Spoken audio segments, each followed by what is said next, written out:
भारत सरकार ने चाइना के ऊपर एक बहुत ही बड़ी कार्रवाई कर दी है, जिससे चाइना को एक संदेश भेजने की कोशिश की गई है कि भारत अभी तक गलवान घाटी की घटना बिल्कुल नहीं भूला है और दोनों देशों के संबंध तब तक सामान्य नहीं हो सकते हैं जब तक चाइना लद्दाख LAC से पीछे नहीं हट जाता है। कुछ हफ्तों पहले चाइना के फॉरेन मिनिस्टर वांग यी भारत के दौरे पर आए थे, लेकिन वो मीटिंग भी काफी ठंडी रही और पीएम नरेंद्र मोदी ने चाइनीज विदेश मंत्री के साथ कोई भी मीटिंग नहीं की। उसके बाद चाइना ने जून के एंडिंग में ब्रिक्स समिट को होस्ट करने की घोषणा की। ब्रिक्स में ब्राजील, रशिया, इंडिया, चाइना और साउथ अफ्रीका हैं। कुछ दिन तक जवाब न देने के बाद 2 दिन पहले ही खबर आई है कि भारत इस ब्रिक्स समिट को अटेंड करने के लिए राजी हो गया है। चाइनीज प्रेसिडेंट शी जिनपिंग द्वारा होस्ट किए जा रहे इस समिट को भारत के prime minister Narendra Modi ji online mode से वर्चुअली अटेंड करेंगे। ये खबर आते ही चाइना बेहद खुश हो गया था और चाइनीज विदेश मंत्रालय की तरफ से स्टेटमेंट आने लगी कि भारत और चाइना आज के बाद दोनों देश एक साथ मिलकर आगे बढ़ेंगे। इसके साथ ही यूक्रेन युद्ध को लेकर अमेरिका और वेस्टर्न देशों के प्रेशर के बावजूद भारत ने जिस तरह से अभी तक न्यूट्रल पॉलिसी अपनाई है और ह्यूमन राइट्स के ऊपर हमारे विदेश मंत्री डॉक्टर एस जयशंकर साहब ने अमेरिका को कड़ा जवाब दिया था, उसको लेकर भी चाइना के सरकारी अखबार ग्लोबल टाइम्स ने भारत की जमकर तारीफ की थी। चाइना बेशक कुछ भी बोले, लेकिन 2 दिन पहले ही खबर आई है कि लद्दाख LAC के पास फॉरवर्ड लोकेशंस पर चाइना ने 3 मोबाइल टावर्स खड़े कर दिए हैं।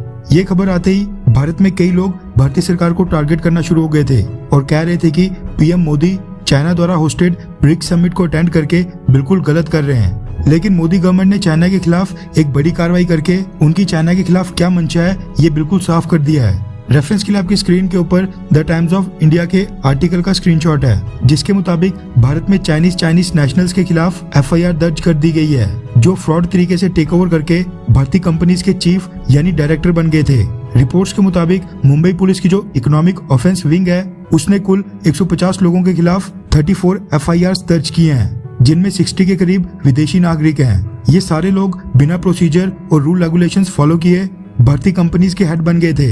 इन सब के खिलाफ चीटिंग, क्रिमिनल कॉन्स्पिरेसी और क्रिमिनल ब्रीच ऑफ ट्रस्ट के लिए सेक्शन 447 ऑफ कंपनीज एक्ट 2013 के अंतर्गत FIR दर्ज कर दी गई है। हैरानी वाली बात है कि 60 फॉरेन नेशनल्स जो इस ऑफेंस के लिए बुक किए गए हैं उनमें 40 अकेले चाइना के नागरिक हैं। किसी भी भारतीय कंपनी में विदेशी नागरिक का डायरेक्टर बनना बहुत ही लंबा प्रोसेस होता है, लेकिन इस केस में भारतीय कंपनीज में जो भारतीय डायरेक्टर थे वो एक के बाद एक रिजाइन करके इस्तीफा दे रहे थे और उनके रेजिग्नेशन के बाद बेहद कम समय के अंदर ही चाइनीज नागरिक भारतीय कंपनीज के हेड बन रहे थे और डायरेक्टर्स की पोस्ट को ऑक्यूपाई कर रहे थे। न सिर्फ चाइनीज नागरिक भारतीय कंपनीज के हेड बन रहे थे, बल्कि उनके नाम के ऊपर शेयर्स भी ट्रांसफर हो रहे थे, जिसके बाद भारतीय कंपनियों के मालिकाना हक भी धीरे धीरे चाइनीज डायरेक्टर्स के पास जा रहे थे।